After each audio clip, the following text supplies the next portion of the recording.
Hello guys, we're back here sa bago nating property. Ngayon, hinahanda ko lang yung grass cutter. Magtatabas ulit ako. So, ako lang mag-isa nandito ngayon. Dala din ako ng lamesa. Dala ko ulit yung generator. May dala na rin akong ibang gamit ngayon na gagamitin natin sa pag-maintenance ng bahay. So, ganyan yung bubong, kailangan maayos ko na kasi yun.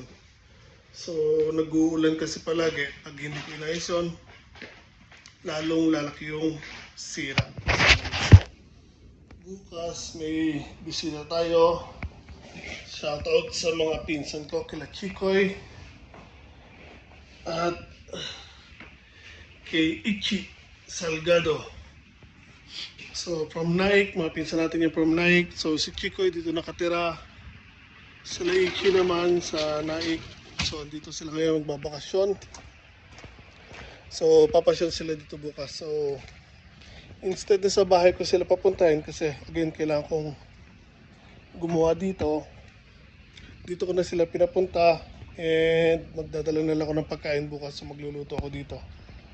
Para dito ko na lang sila papakainin. Para makagawa na rin po ako dito sa garden natin. So, last week, actually nakapagtabas ako ng konti doon sa may palayan or dating palayan, pero hindi ko natapos kasi may dumating na bisita. So, pero dito natapos ko siya. Ayan. So, okay na rin yung mga na-purchase natin ng mga pipe. Kahakutin na lang. So, gahanap ako ng magagamit na truck. Kasi again, 6 meters yung haba ng mga pipe. So, hindi ko pwede silang, pwede ko silang isampad dun sa mini truck ko. Kaya nga lang, sobrang haba.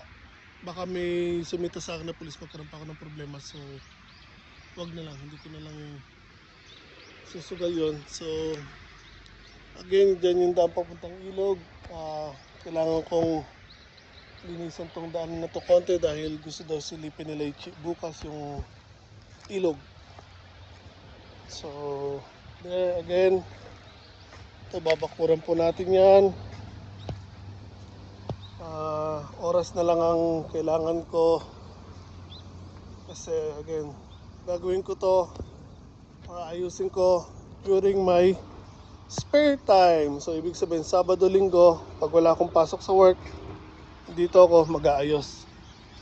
So, kagabi, dito ako, naglagay ako ng isang LED light na may sensor, may solar din.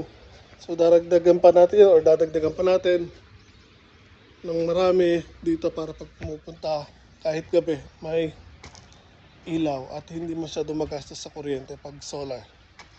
So, there, tatabas muna ako para makatapos-tapos tayo ng konting gawain dito. So, kita tayo lahat palagi.